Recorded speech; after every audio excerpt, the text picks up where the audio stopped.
Assalamualaikum warahmatullahi wabarakatuh. Perkenalkan, saya Gus Laini, bertugas di SMP Negeri 4 Gaung Anasarka, Kabupaten Indragiri Hilir, Provinsi Riau. Saat ini saya tercatat sebagai calon guru penggerak Angkatan 5 Kabupaten Indragiri Hilir, Provinsi Riau, dengan fasilitator Rizka Amalia MPD dan pengajar praktik 159 Apriani SPD. Pada modul 1.2 nilai dan peran guru penggerak untuk tugas 1.2a.6 demonstrasi konseptual. Pada kesempatan kali ini izinkan saya memberikan gambaran diri saya di masa depan sebagai guru penggerak. Sebagai calon guru penggerak, maka di dalam diri setiap pendidik harus memiliki nilai-nilai guru penggerak. Ada 5 bagian. Yang pertama adalah berpihak pada murid. Yang kedua, mandiri. Yang ketiga, kolaboratif. Dan yang keempat, inovatif. Dan yang terakhir adalah reflektif. Gambaran diri sebagai guru penggerak di masa depan, nilai guru penggerak yang harus ada dalam diri yang pertama adalah berpihak pada murid, yaitu bagaimana cara kita membangun komunikasi lebih intens dengan siswa agar lebih memahami karakter dan potensi mereka. Nah, dengan yang seperti ini yang kita lakukan, maka kita akan mengetahui karakter, minat, dan bakat siswa sehingga kita bisa menuntun siswa pada pembelajaran yang disenanginya. Nah, yang kedua adalah memberikan ruang seluasnya kepada murid dalam mengeksplorasi kemampuannya. Nah, murid memiliki kesempatan untuk mengembangkan dirinya pada hal-hal yang disenanginya, pada kemampuan yang diminatinya, pada bagian-bagian yang mereka sukai. Maka berikanlah seluas-luasnya kepada siswa untuk mengembangkan diri.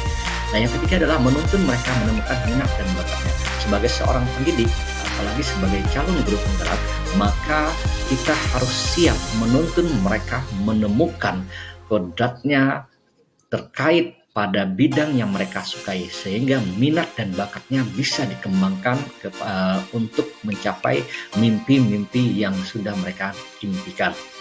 Nah, kemudian bagian berikutnya adalah memfasilitasi belajar yang menyenangkan dengan media yang sederhana.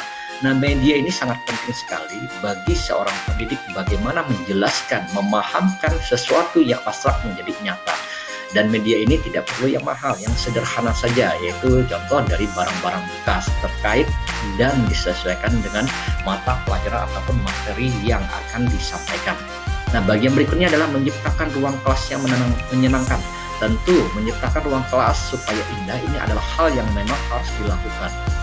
Bagaimana caranya kita menghiasi ruang kelas supaya nyaman, supaya tenang, dan anak-anak merasakan ruang itu adalah rumah yang kedua bagi mereka. Nah, bagian yang terakhir adalah bagaimana kita menyusun kesepakatan kelas. Nah, kesepakatan kelas ini adalah bagian yang terpenting dalam mencapai kesepakatan bersama di dalam suatu kelas, sehingga siswa dan guru itu memiliki kesepakatan bersama. Ketika mereka melakukan sebuah kesalahan, mereka akan mengevaluasi terkait apa yang sudah mereka sepakati. Nah, apa saja kegiatan yang sudah dan yang akan dilakukan? Sebagai contoh di sini bagaimana seorang guru mengembangkan kemampuan siswa-siswanya sesuai dengan bidangnya. Misal seni tari. Ketika siswa memiliki keunggulan di bidang seni tari, maka seorang pendidik harus mampu menuntunnya. Nah, yang berikutnya, contoh yang keduanya bisa kemampuan digitalisasi. Nah, kemampuan digitalisasi ini adalah salah satu ide dan pemikiran filosofis Ki Hajar Dewantara. Bagaimana anak guru harus memfasilitasi ataupun mengarahkan mereka pada kodrat alam dan kodrat zamannya. Digitalisasi itu menjadi sebuah keharusan untuk di zaman saat ini.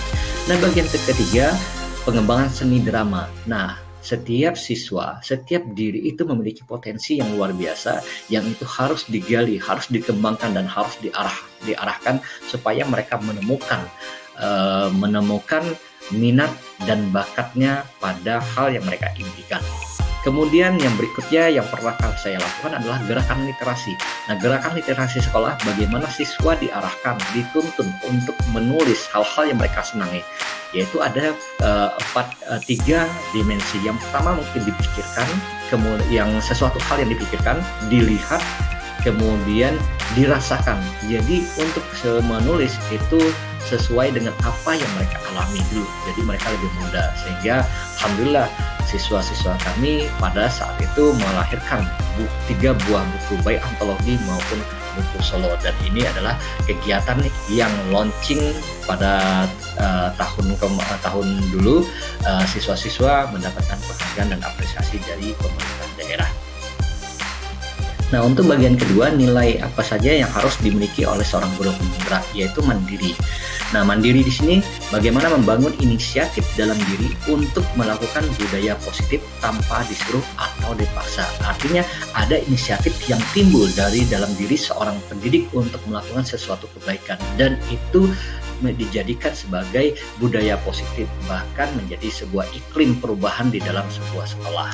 Nah, yang kedua adalah mengikuti berbagai pelatihan yang diselenggarakan dari berbagai komunitas untuk meningkatkan kompetensi diri. Artinya, seorang pendidik itu tidak harus ditugaskan di pemerintah, baik itu dari sekolah maupun dari dinas, tapi ada memang kemauan dan kesadaran dirinya untuk mengembangkan potensi sebagai seorang pendidik dengan mengikuti berbagai pelatihan yang diadakan baik secara gratis maupun secara berbayar, baik secara daring maupun secara luring, yang diselenggarakan oleh berbagai komunitas atau organisasi profesi dalam meningkatkan kompetensi diri sebagai seorang pendidik.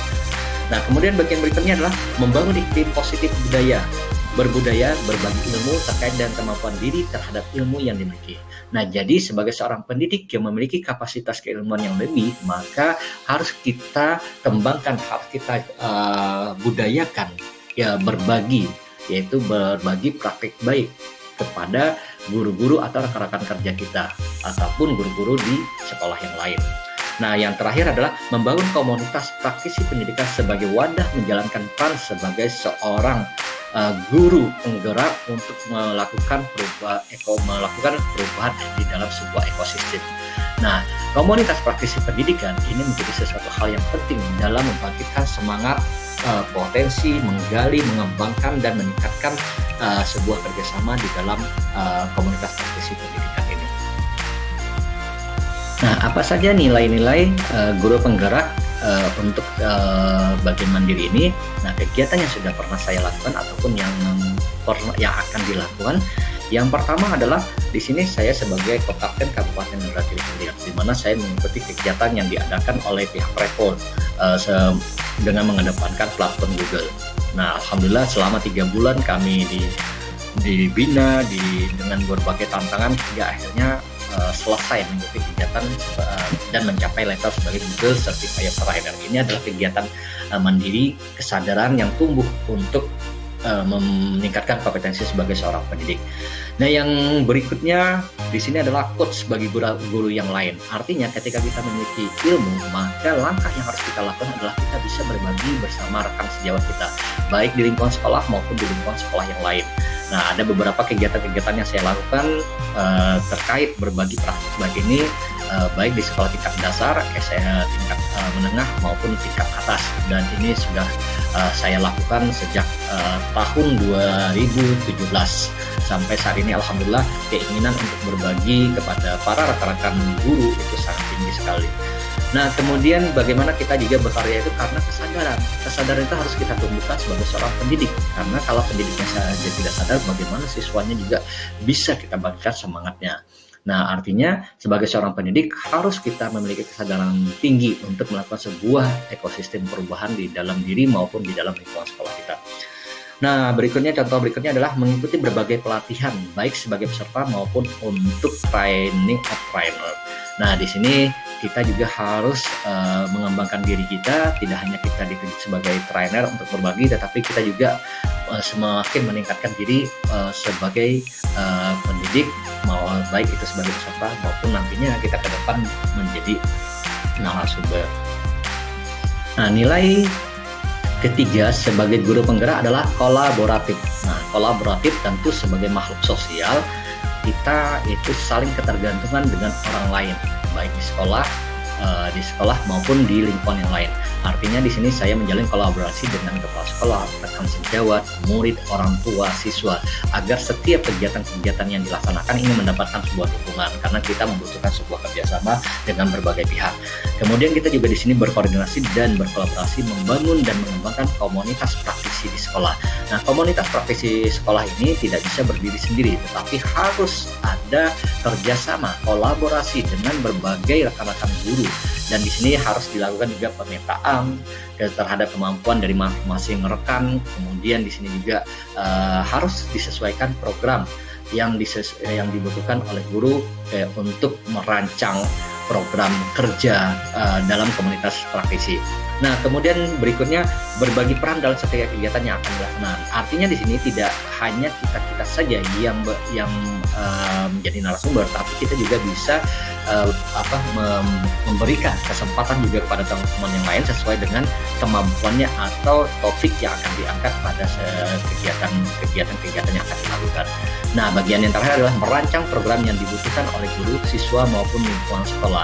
Jadi ketika kita merancang sebuah program, kita harus menyesuaikan kebutuhan apa yang dibutuhkan oleh guru, siswa maupun lingkungan sekolah. Nah, ketika kita sudah mengetahui pemetaan tersebut, barulah kita membuat sebuah program yang tepat sasaran. Nah, sebagai contoh, nilai guru penggerak di bagian kolaboratif ini, kegiatan yang sudah dan yang akan dilakukan. Yang pertama, saya berkolaborasi dengan kepala sekolah dan rekan sejawat dalam membangun program yang dirancang ya. Artinya kegiatan-kegiatan yang akan kita rancang ini memang kita koordinasikan terlebih dahulu dengan rekan-rekan, terutama pada pemangku kepentingan. Nah, di sini bisa kita lihat adanya kerjasama yang baik antara guru, saya, dan juga kepala sekolah. Kemudian berkolaborasi dengan orang tua dan murid. Nah, ini sangat penting sekali untuk mendapatkan dukungan dari setiap program ataupun kegiatan yang akan kita laksanakan. Dan yang berikutnya adalah berkolaborasi dengan murid merancang kesepakatan kelas. Nah, ini sangat penting sekali karena kesepakatan kelas adalah sebuah kesepakatan atau musyawarah yang kita ambil bersama untuk mencapai suatu tujuan yang baik. Jadi masing-masing kita akan memberikan pendapat di dalam sebuah musyawarah yang kita sepakati bersama. Nah, nilai guru penggerak di bagian yang keempat adalah inovatif. Inovatif ini adalah menumbuhkan jiwa inovatif seperti kreatif, ide baru, adaptasi, dan modifikasi. Artinya di sini kita tidak hanya menciptakan hal-hal yang baru saja, tetapi kita juga bisa memodifikasi atau yang sering kita dengar adalah ATM, amati, tiru, dan modifikasi. Artinya sesuatu yang sudah ada tetapi kita kembangkan kembali. Ini juga merupakan sebuah gebrakan dari inovasi gitu, dari seorang guru. Nah, kemudian memfasilitasi kebutuhan guru dan murid. Jadi apa saja yang dibutuhkan oleh guru ataupun murid terkait dengan hal-hal yang akan mereka lakukan atau karya yang akan mereka buat. Kemudian merancang kegiatan yang menyenangkan dan interaktif. Sekarang sangat banyak sekali media-media yang interaktif ya, secara digitalisasi. Kita bisa memanfaatkan Jamboard, kita bisa memanfaatkan PowerPoint, kita bisa memanfaatkan Google Slide, Google Dokumen, dan masih banyak lagi yang bisa kita rancang kegiatan yang menyenangkan yang bisa yang bisa interaktif.